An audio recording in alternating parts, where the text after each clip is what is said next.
주님 큰 영광 받으소서. 홀로 찬양 받으소서. 모든 이름 위에 뛰어난 그 이름, 온 땅과 하늘이 다 찬양해. 겸손하게 우리 무릎 꿇고 주 이름 앞에 영광 돌리세. 모두 절하세. 독생자 예수 주님께 찬양 드리니 모든 영광과 존귀와 능력 받으소서. 받으소서. 영광과 존귀와 능력 받으소서. 받으소서. 그리스도 살아계신 하나님.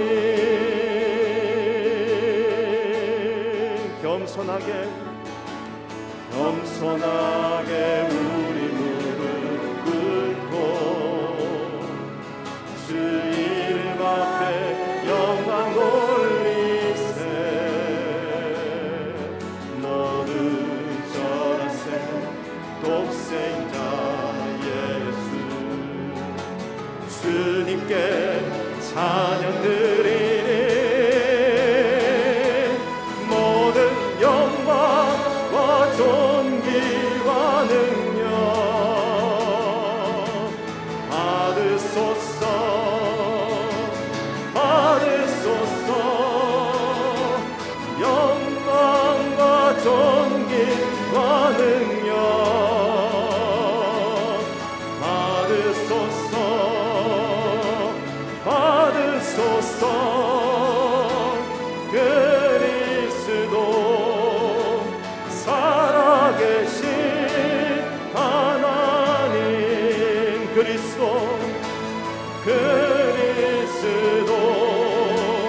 살아계신 하나님.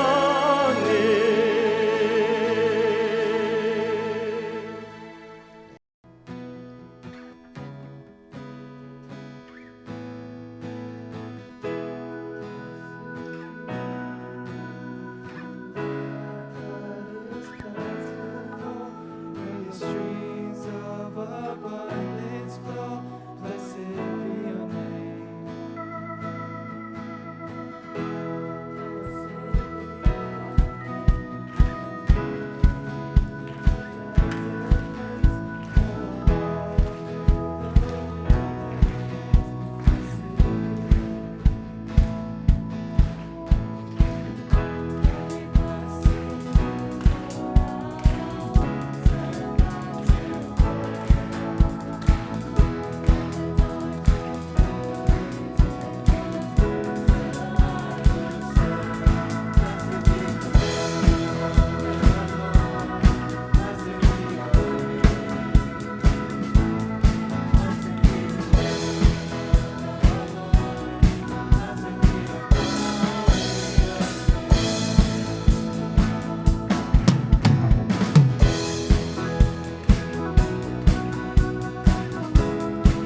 차렷.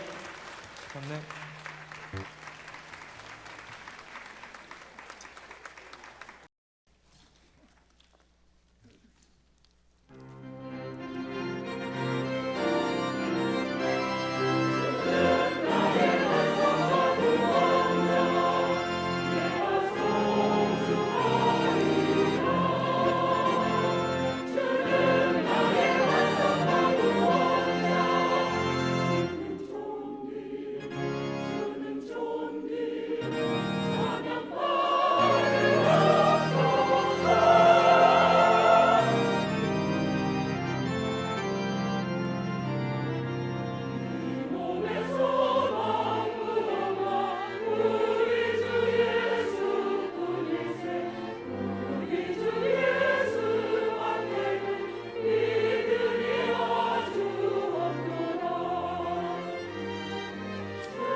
귀한 찬양 감사합니다.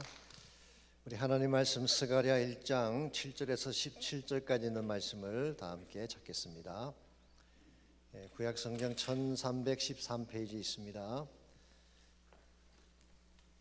찾으신 줄 알고 한 절씩 교독합니다.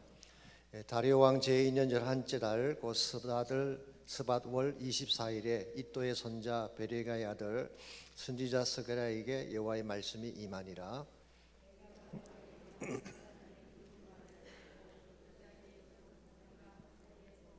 그 뒤에는 붉은 말과 자줏빛 말과 백마가 있기로 내가 말하되 내 주여 이들이 무엇이니까 하니 내게 말하는 천사가 내게 이르되 이들이 무엇인지 내가 내게 보이리라 하니 화석류 나무 사이에 선자가 대답하여 이르되 이는 여호와께서 땅에 두루 다니라고 보내신 자들이니라.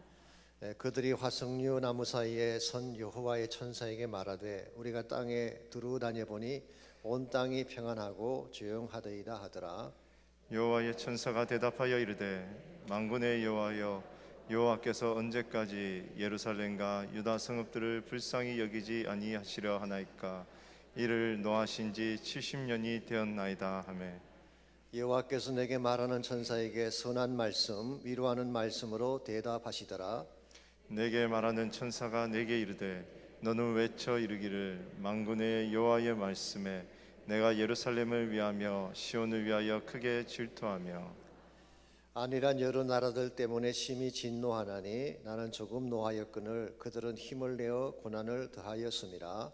그러므로 여호와가 이처럼 말하노라. 내가 불쌍히 여김으로 예루살렘에 돌아왔은즉 내 집이 그 가운데에 건축되리니 예루살렘 위에 목줄이 쳐지리라. 만군의 여호와의 말이니라. 마지막 줄 같이 읽습니다. 그가 다시 외쳐 이르기를 만군의 여호와의 말씀에 나의 성읍들이 넘치도록 다시 풍부할 것이라. 여호와가 다시 시온을 위로하며 다시 예루살렘을 택하리라 하라 하니라. 아멘. 누구에게나 인생의 밤은 찾아옵니다. 그것도 갑작스럽게 예기치 않게 찾아올 때가 많죠. 그때 무엇을 보느냐가 중요합니다. 어떤 사람들은 인생의 밤이 오면 절방의 벽만 바라보며 탄식을 합니다. 어떤 이는 밤잠을 이루지 못해하며 침상을 뒤척이기도 하죠. 그렇게 한다고 해서 밤이 떠나가는 것은 아닙니다. 우리 영적 눈을 바로 뜨고 하나님의 환상을 보아야 합니다. 그때 하나님께서 준비해 놓으신 진정한 차원의 해답을 보게 되는 것입니다. 오스트리아의 정신과의사였던 빅터 프랭클이라고 하는 유명한 분이 계시죠. 그분이 쓴 책 중에 삶의 의미를 찾아서라는 책이 있습니다. Man's Search for Meaning이라고 하는 유명한 책이 있습니다. 이분은 정신과 의사이기도 했지만 유태인이었기 때문에 나치 독일에 체포를 당하게 되고 2차 대전 기간 동안 4개의 강제 수용소를 전전하면서 수많은 고통을 당했죠. 그러나 그는 그 모든 고통을 이기고 소위 말하는 홀로코스트 서바이버로 그 모든 고통의 현장을 생존해 살아나온 사람 중에 하나입니다. 그분이 쓴 그 책에 보게 되면 수용소 안에는 2종류의 사람이 존재했다고 합니다. 첫 번째 종류는 밤이 되면 벽만 바라보면서 주어진 현실을 탄식하는 사람들입니다. 이와 같은 사람들은 어김없이 쓰러져 죽어나가든지 아니면 다음날 깨서실로 끌려가서 처형을 당했다고 합니다. 그 반면에 또 한 종류의 사람들은 벽에 다윗의 별을 그려놓고 언젠가 나갈 날을 꿈꾸면서 그 날을 기다리는 사람들이었어요. 근데 신기하게도 이 사람들은 거의 다 죽지 않고 서바이브 하더라는 것입니다. 그래서 이 빅터 프랭클 자신도 매일 아침 일어나면 깨어진 유리 조각으로 면도를 하고 마치 그날 누군가 만날 사람을 기다리는 것처럼 빛난 얼굴로 하루를 시작했대. 그 결과 저는 죽지 않고 끝까지 살아서 생존하게 된 것입니다. 그때 프랭클이 깨달았던 중요한 사실 하나가 있었습니다. 사람을 살게 하는 것은 주어진 환경이 아니라 마음에 어떤 생각과 꿈을 품느냐가 결정한다는 사실을 깨닫게 됐어요. 그래서 그는 전쟁이 끝난 후에 책을 다시 집필하면서 로고스 테라피라고 하는 중요한 컨셉을 소개하기 시작했습니다. 이 로고스라고 하는 말은 헬라 말로 말씀 혹은 의미 있는 메시지 그런 뜻이죠. 테라피라고 하는 것은 치료라고 하는 뜻입니다. 그러므로 우리 자신의 마음의 말씀을 담고 의미 있는 메시지를 담게 되면 두려움이 떠나가고 치유가 일어나서 살게 된다. 그런 방식입니다. 실제로 밤이라는 환경이 우리 인생을 결정하는 것이 아닙니다. 우리 마음속에 바른 것을 품게 되면 그것이 우리를 살게 하고 새롭게 인생을 시작하도록 도와주는 것입니다. 이런 의미에서 여러분과 제가 아무리 힘든 상황이 찾아오고 갑작스러운 문제가 생기더라도 하나님 말씀을 마음에 품고 살아간다면, 하나님이 나에게 던져주시는 메시지를 가슴에 품고 살아간다면 우리는 어떤 역경이든 정복해낼 수가 있는 것입니다. 이런 면에서 여러분의 삶 가운데도 분명히 밤의 현실이 있을 줄 압니다.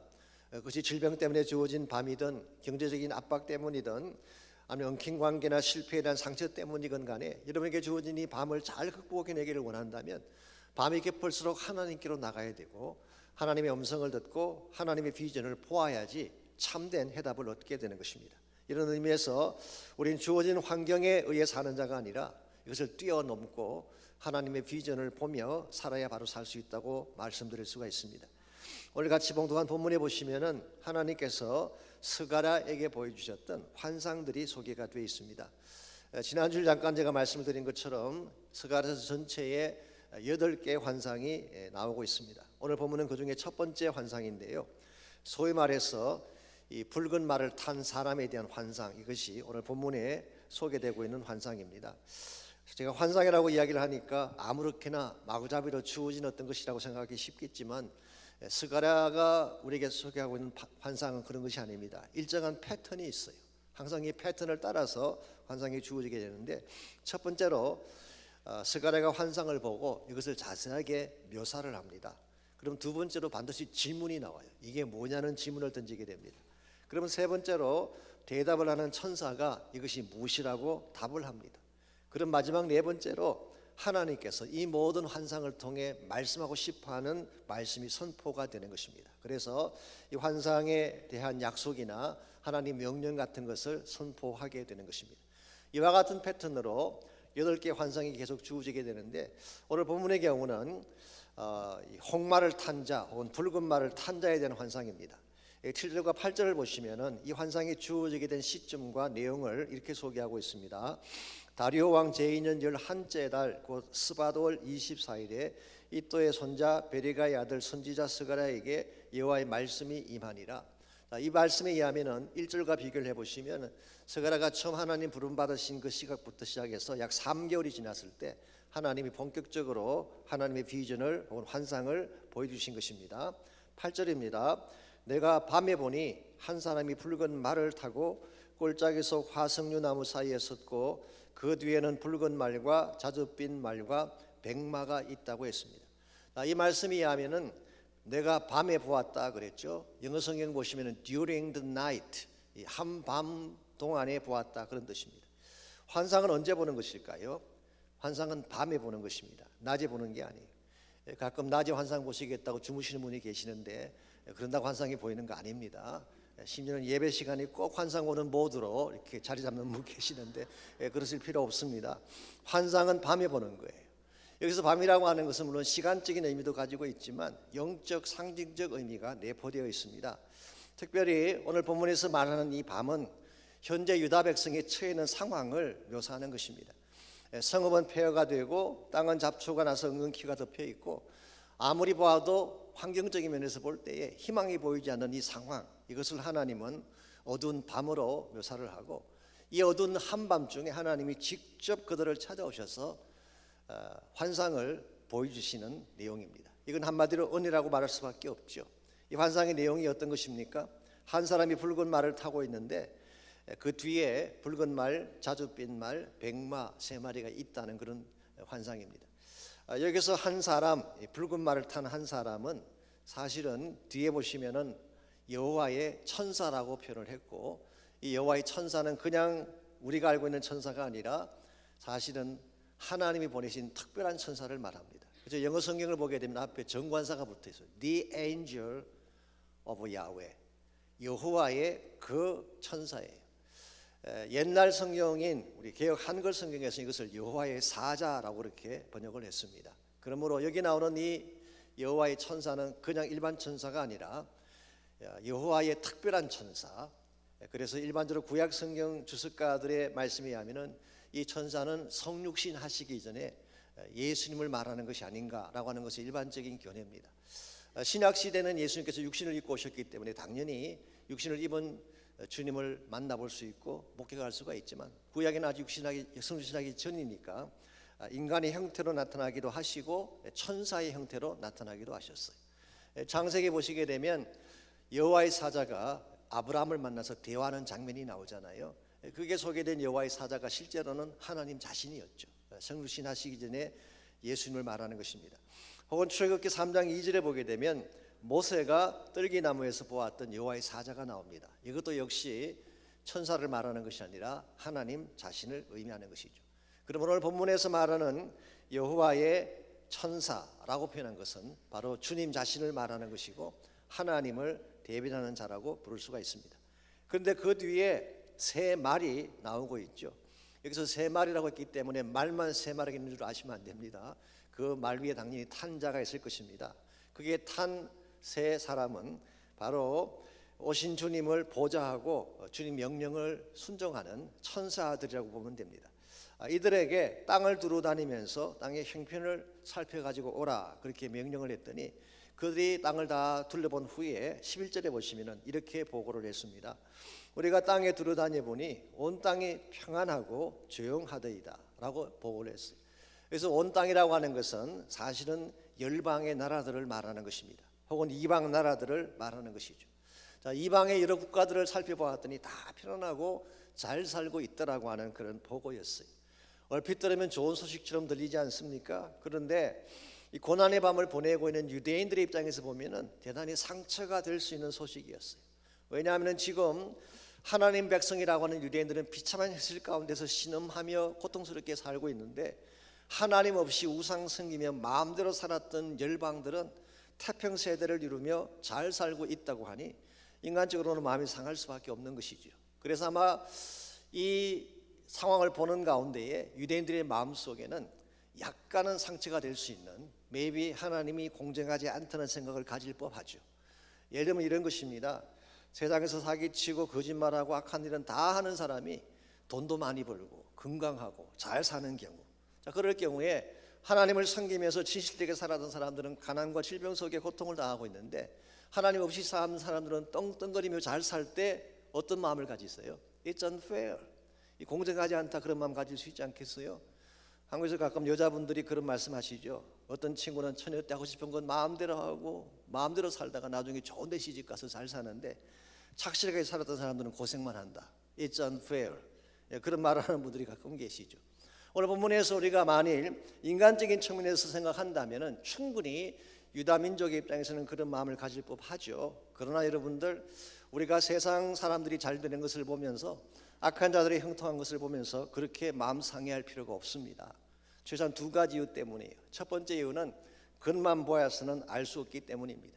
그 모양이 편안해 보이고 잘 사는 것처럼 보인다고 실제 내면까지 행복할 수 있을까요? 그렇지 않습니다. 지금 이방의 열국들이 편안하게 잘 사는 것처럼 보였지만 실제로는 그 내면에 많은 문제들이 일어나고 있었어요. 그러므로 이것은 가짜 번영이요, false security, 거짓된 안정이다, 그렇게 말할 수가 있어요. 두 번째는 지금은 그들이 잘 사는 것처럼 보이지만 때가 되면 하나님이 다 다루어 주실 것이기 때문에, 그래서 지금 당장 형통한 것을 보고 우리가 좌절하고 절망할 필요가 없다는 것입니다. 하나님이 때가 되면 악한 자들은 반드시 다 다뤄주시고 그 결말을 갖게 하는 것입니다. 그래서 시편 73편에 보시게 되면 이 시편 73편을 기록한 저자가 동일한 것을 경험했던 것 같습니다. 그런 악인들이 형통한 것을 보며 또 그들이 편안하게 재물을 더 많이 갖는 것을 보면서 하나님 앞에 불평을 했습니다. 아니, 저렇게 악한 자들은 떵떵거리며 잘 사는데 정직하게 살고 깨끗하게 사는 나는 왜 이렇게 비참합니까? 그러므로 앞으로는 정직하게 살 필요도 없고 깨끗하게 살 필요도 없지 않겠습니까? 라고 항변을 하면서 거의 미끄러질 뻔하는, 거의 실족할 뻔하는 그런 고백을 했습니다.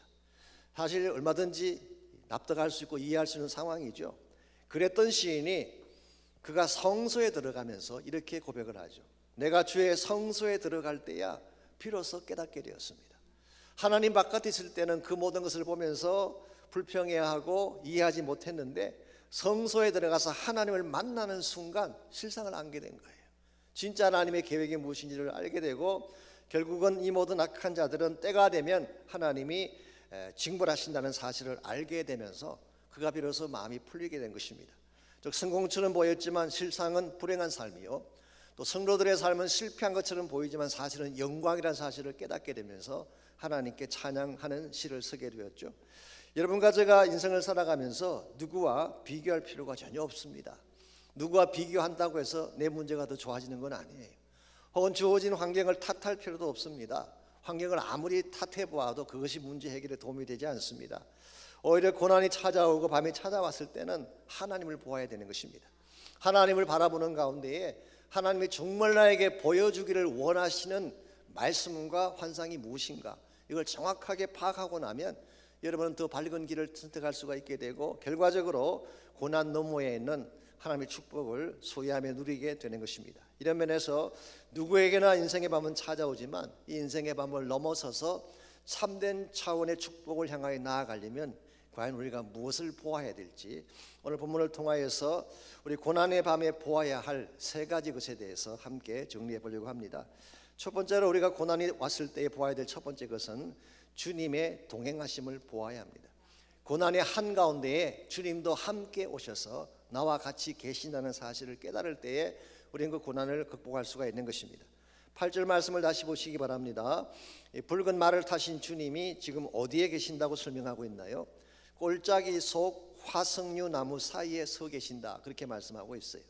여기에 화석류 나무가 나오는데 물론 이 나무는 정확하게 어떤 것인지는 잘 알 수가 없습니다. 그러나 많은 학자들은 이것이 매화꽃의 일종이 아닌가, 은매화라고 그렇게 설명을 하고 있습니다. 아담하기도 하고 예쁘고 더구나 향기가 좋은 꽃이라고 합니다. 그래서 이스라엘 백성들이 초막을 지을 때 이 나무를 가지고 초막의 집을 지었다고 합니다. 그래서 히브리 말로 이 나무 이름이 하다스예요. 하다스. 혹시 에스더의 본명이 무엇인지 아십니까? 우리 구약 성경에 나오는 에스더, 죽으면 죽으리라의 주인공 에스더의 본명이 하다사였어요. 같은 단어입니다. 그래서 하다사 같은 단어예요. 이 에스더가 페르시아 왕의 황후로 간택될 정도로 그 미모가 아름답고 숭고했지 않습니까? 그래서 그의 그러한 모습을 하다스라고 불렀는데 오늘 본문에 나오는 화석류 나무가 이렇게 아름다운 나무였어요. 오늘 본문에서는 이 나무를 이스라엘을 상징하는 것으로 소개하고 있습니다. 일반적으로는 감람나무나 무화과 나무를 이스라엘을 상징하는 것으로 봅니다만은 오늘 본문에서는 화석류 나무를 이스라엘을 상징하는 것으로 묘사를 하고 있습니다. 근데 이 아름다운 화석류 나무가 지금 어디에 있다는 것입니까? In the valley, 골짜기에 있다는 거예요. 그것도 그냥 골짜기가 아니라 골이 깊고 협착한 골짜기. 그래서 NIV 성경은 러빈이라고 번역을 했습니다. 아주 가파르고 깊은 골짜기 속에 이 화석류 나무가 심겨져 있는 것입니다. 이게 사실은 하나님께서 스가랴에게 보여주고 싶어 하시는 이스라엘의 현실이었어요. 이스라엘은 하나님께서 선택하실 때에 매화꽃같이 아름다운 민족이었어요. 향기가 나고 예쁘고 존귀한 그런 존재였습니다. 그랬는데 이스라엘이 범죄하는 순간 그들은 가졌던 모든 특권을 다 뺏기게 되고 민족의 아름다움을 다 상실하게 됐어요. 그 결과 그들은 하나님의 화원에 심겨진 게 아니라 척박한 골짜기 가운데 던져진 존재로 전락하게 된 것입니다. 이것이 하나님이 스가랴에게 보여주기를 원했던 이스라엘의 모습이에요. 그래서 골짜기 가운데 던져졌기에 아무도 찾아오지 않는, 그리고 모진 바람과 먼지를 뒤집어선 채 고통 가운데 신음하는 유태인의 모습, 이거를 본문이 묘사하고 있는 골짜기 속 화석류 나무입니다. 그런데 한 가지 참 감사할 일이 있습니다. 이 고난의 골짝, 아픔의 현실, 아무도 찾아오지 않는 이 골짝 한가운데 있는 화석류 나무 곁에 누가 와 계신다는 것입니까? 붉은 말을 탄 주님이 와 계신다는 사실이에요. 이게 우리가 붙잡아야 될 소망입니다. 우리가 죄악 때문에 넘어질 수 있죠. 사람들에게 버림받을 수가 있죠. 그래서 아무도 알아주지 않는 골짜기에 던져져서 정말 아파하며 힘들어할 때에 바로 내 곁에 와서 나와 함께 하시는 분이 계시는데 그분이 바로 오늘 본문에 등장하는 붉은 말을 타신 천사, 여호와의 천사이신 주님이세요. 오늘 여러분 우리가 이 사실을 확신할 때에 무슨 문제를 당해도 이겨낼 수가 있는 것입니다. 만약 어두운 밤을 통과하는데, 고난의 밤을 통과하는데 혼자 간다고 생각해 보세요. 얼마나 막연하고 막막하고 두렵고 힘들겠습니까? 그런데 내 곁에 주님이 함께 가신다면 두려울 이유가 전혀 없죠. 그분의 능력의 손을 가지고 붙잡아 주신다면 어떤 대적이 와도 다 물리칠 수 있지 않겠습니까?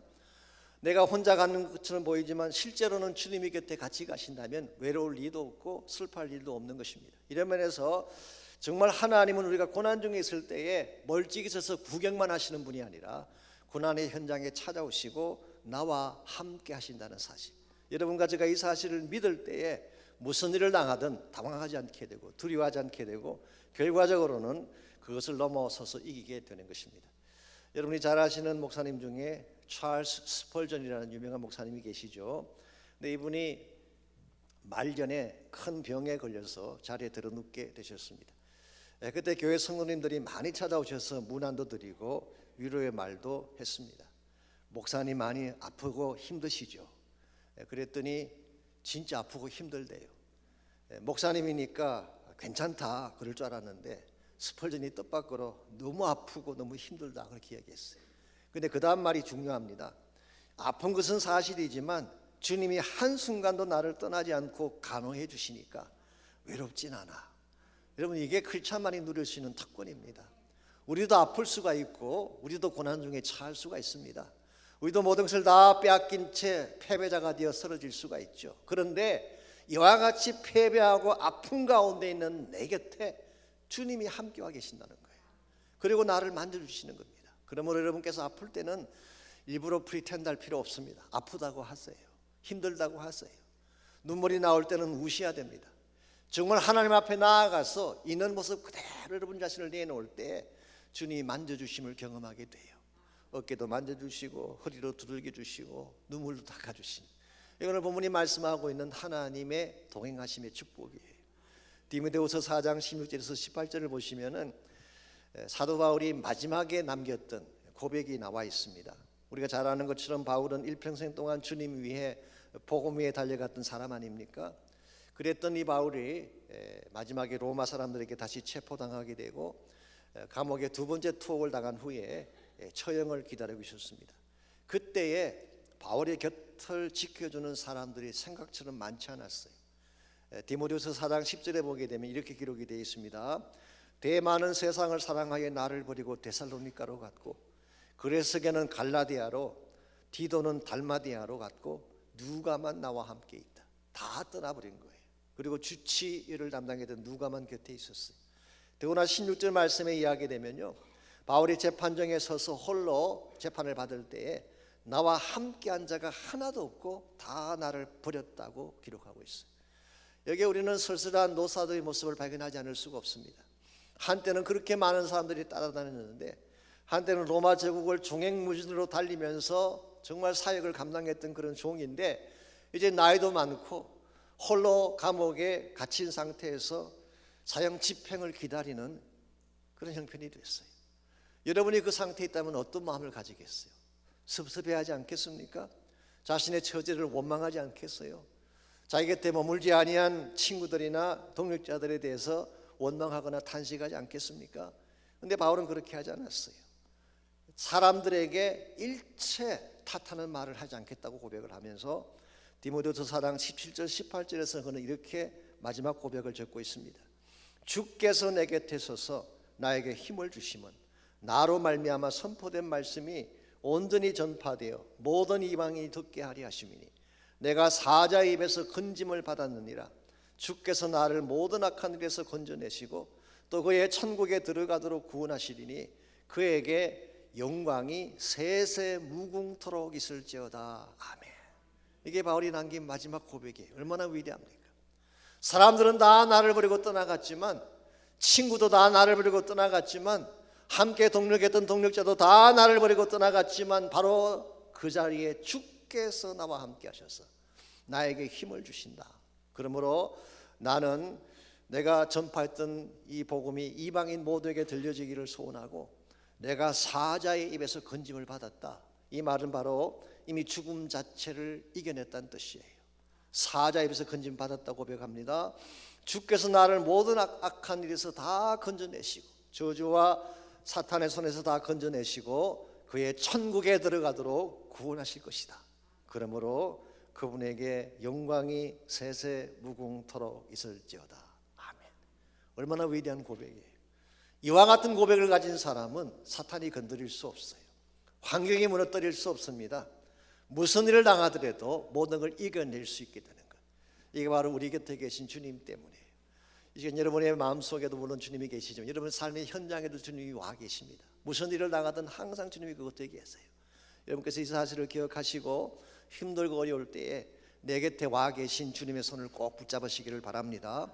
그러면 어떠한 난관이든지 넘어설 수가 있는 거예요. 두 번째로 이 고난의 밤에 보아야 될 두 번째 것은 주님의 사랑을 보아야 하는 것입니다. 이 고난 현장에도 함께 하실 뿐만 아니라 이 고난의 현장에 오신 그분이 나를 얼마나 사랑하시는지, 이 주님의 사랑을 깨달아야지 우리가 이 현실을 넘어설 수가 있는 것입니다. 12절 말씀 보십시오. 이 다른 열방들은 잘 살고 있는데 주의 백성들은 고난당하는 상황을 보면서 여호와의 사자가, 즉 주님이죠, 여호와의 사자가 만군의 여호와에게 이런 질문을 던지고 있습니다. 여호와의 천사가 대답하여 이르되 만군의 여호와여 여호와께서 언제까지 예루살렘과 유다 성읍들을 불쌍히 여기지 아니하시려나이까? 이를 노하신 지 70년이 되었나이다 라고 했어요.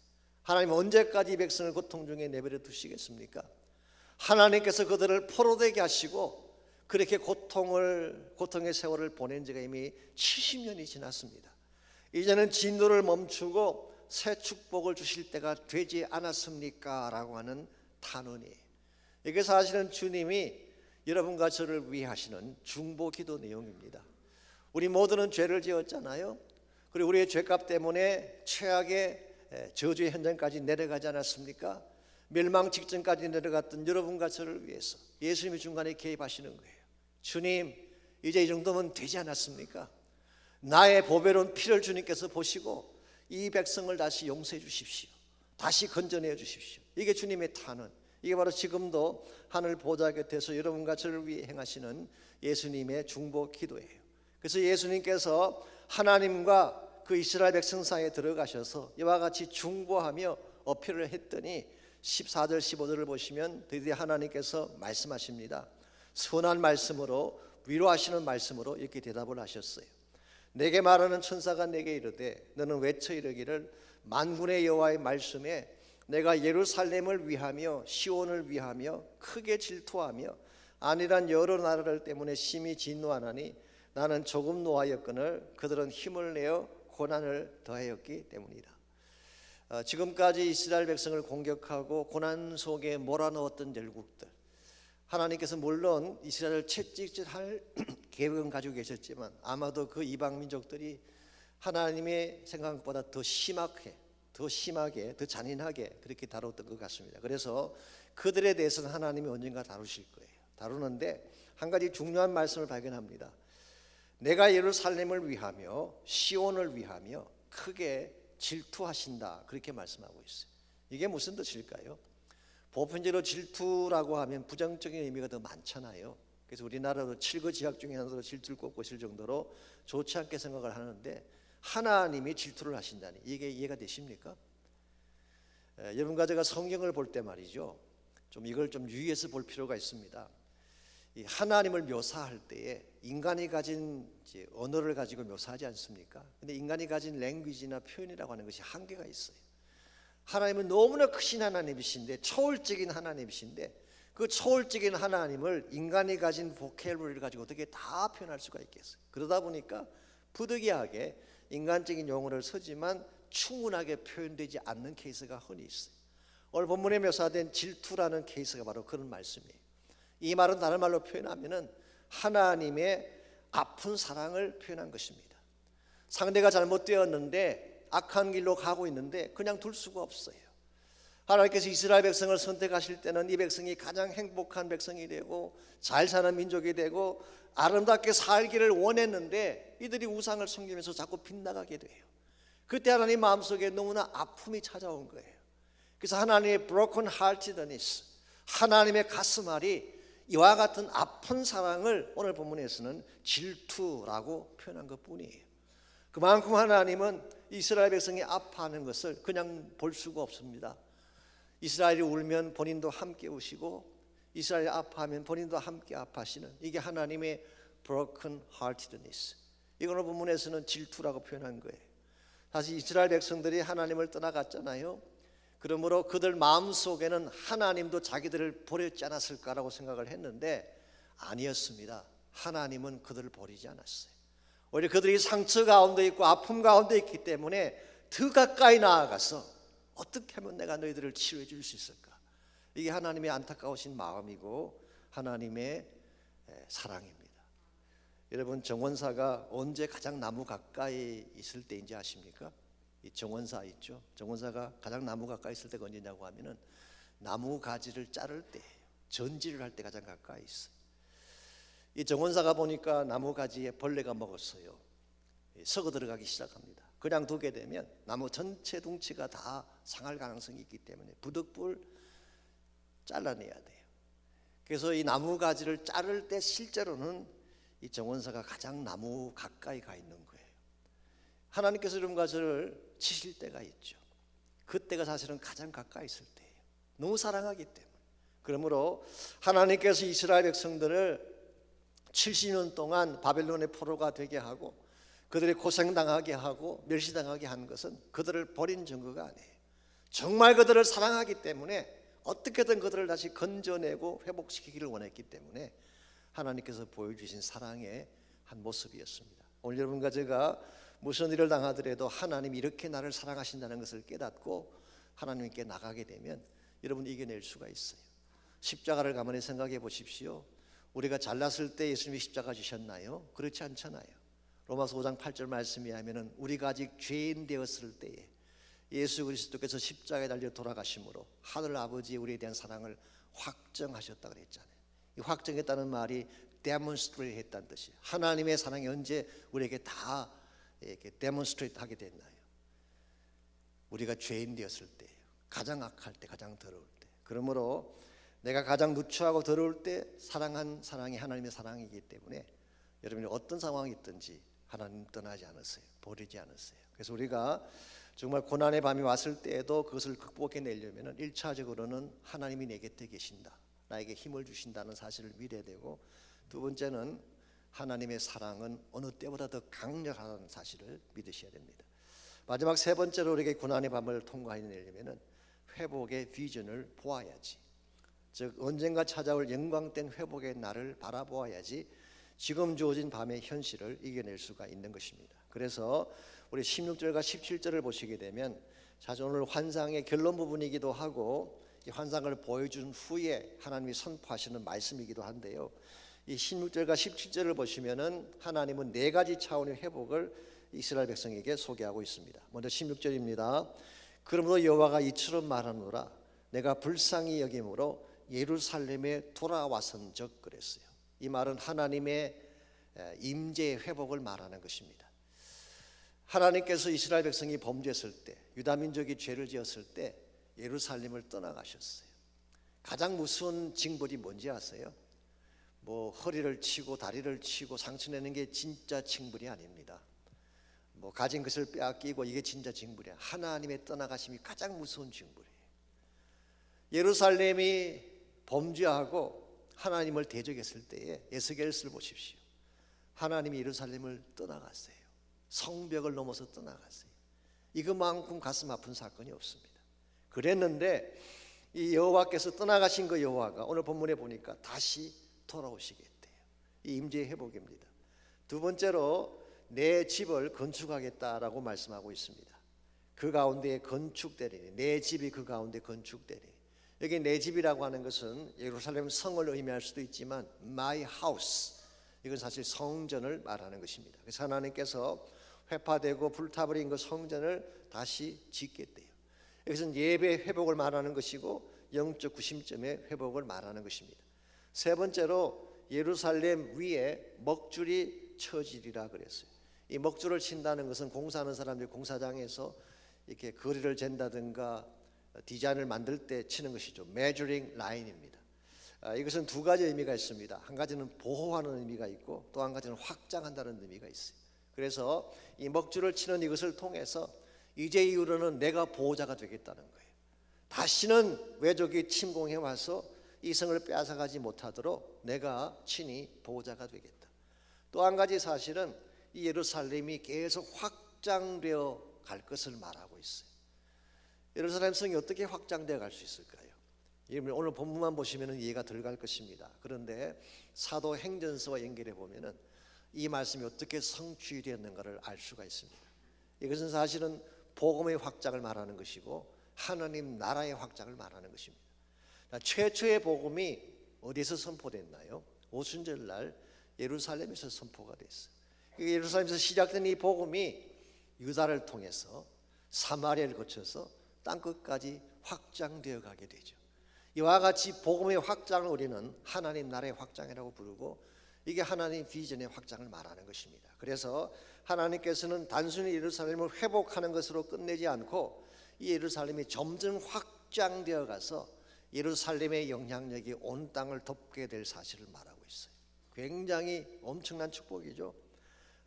네 번째가 17절입니다. 그가 다시 외쳐 이르기를 만군의 여호와의 말씀에 나의 성읍들이 넘치도록 다시 풍부하게 될 것이다. 척박하게 변해버린 이 성읍이, 말라 비틀어지게 된 이 성읍이 다시 번영과 번성으로 가득 차게 되는 prosperity, 큰 번영의 축복이 임할 것을 말하는 것입니다. 자, 여기서 하나님이 스가랴를 통해 말씀하신 이 약속이 언제 어떻게 성취가 될까요? 이 말씀은 궁극적으로 예수님께서 오셔서 메시아 왕국을 이루실 때에 성취가 되는 것입니다.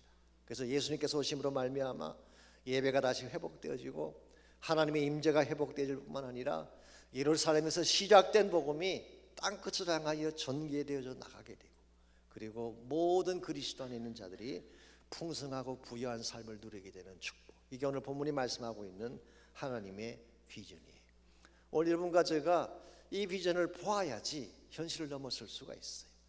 하나님 나라 비전을 보지 못하는 사람들은 현실에 따라 살 수밖에 없습니다. 현실이 잘 되면 행복해하고, 현실이 조금 어려워지게 되면 불행해하고, 그렇게 사는 거예요. 잘 먹고 잘 사는 것이 인생의 전부가 되는 것입니다. 근데 하나님 나라의 비전을 본 사람은 그렇게 살지 않아요. 현실이 잘 돼도 좋지만 잘못돼도 상관없어요. 부자가 돼도 좋지만 가난하게 살아도 큰 문제가 없어요. 나의 진정한 비전이 하나님 나라니까, 하나님의 나라 꿈을 이루는 것이 나의 꿈이기 때문에 내가 이 땅에 살면서 잘 살면 좋겠지만 그렇지 않아도 상관없어요. 오늘 여러분과 제 마음속에 이 비전이 있어야지 우리 인생의 현실 가운데 무슨 일을 당해도 이걸 다 넘어설 수가 있게 되고, 이걸 이겨내고 궁극적으로 하나님 영광으로 살 수 있게 되는 것입니다. 우리 가운데에 문제가 없는 사람 아무도 없습니다. 우리 인생 가운데 밤을 맞이하지 않은 인생은 아무도 없어요. 밤은 일반적으로 예고 없이 찾아옵니다. 갑자기 찾아와요. 갑자기 질병이 찾아오고, 갑자기 가정이 무너지고, 갑자기 상황이 다 어두워지게 되는, 어떠한 문제가 우리 앞에 찾아올지라도 여러분과 제가 하나님의 임재를 확신한다면 이길 수 있어요. 그리고 무슨 일을 당해도 하나님 나를 버리지 않고 나를 사랑하신다는 사실을 확신한다면 이길 수 있어요. 그리고 무엇보다도 내 마음속에 하늘에 대한 비전이 분명하면 무슨 일 당해도 승리할 수가 있는 것입니다.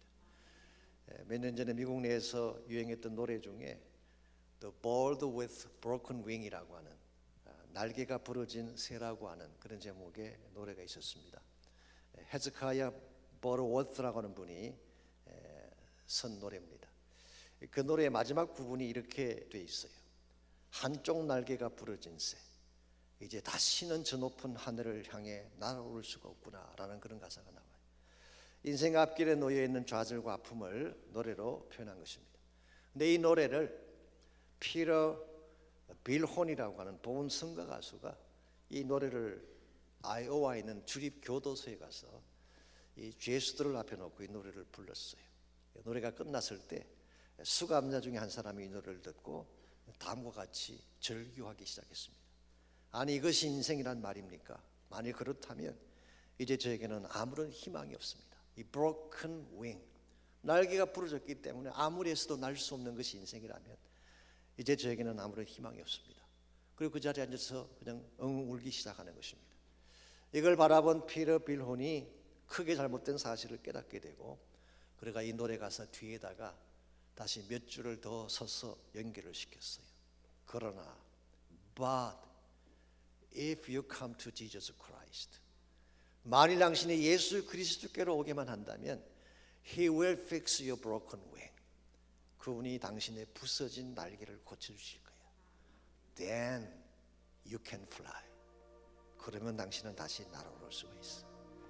이것이 바로 복음입니다. 우리 가운데 부러진 날개를 가지지 않은 사람 아무도 없어요. 그것이 죄악 때문에 부러진 케이스건, 상처 때문에 부러진 케이스건, 혹은 나의 잘못된 선택 때문에 부러진 케이스건, 우리 모두는 다 부러진 날개를 가진 존재예요. 내가 아무리 애써도 날아갈 수가 없어요. 내가 아무리 노력해도 날 수가 없습니다. 그러나 주님이 함께 하시면 주님과 함께 날을 수가 있어요.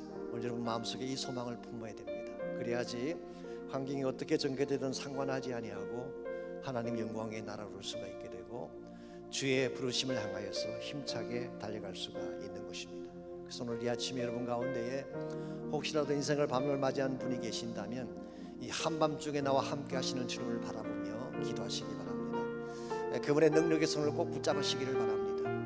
나 혼자 걷기에는 너무나 힘이 들고 외롭지만 그분의 손을 잡고 간다면 외로울 이유가 전혀 없습니다.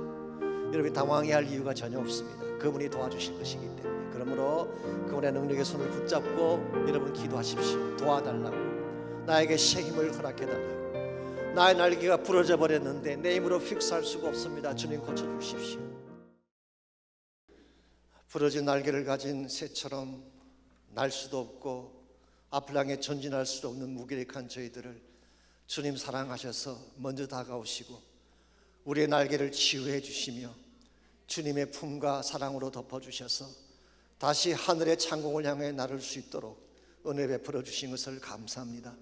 사랑하는 형제자매들 가운데 혹시라도 한밤에 억눌려서, 죄악에 억눌려서, 환경에 억눌려서 갈 바를 알지 못해 하는 자가 혹시 있다면 이 시간 주 예수 그리스도 앞으로 돌아오는 역사가 있게 도와주시고 주님 손 꼭 붙잡게 도와주셔서 주와 함께 다시 일어나는 놀라운 역사가 있도록 축복하여 주시옵소서.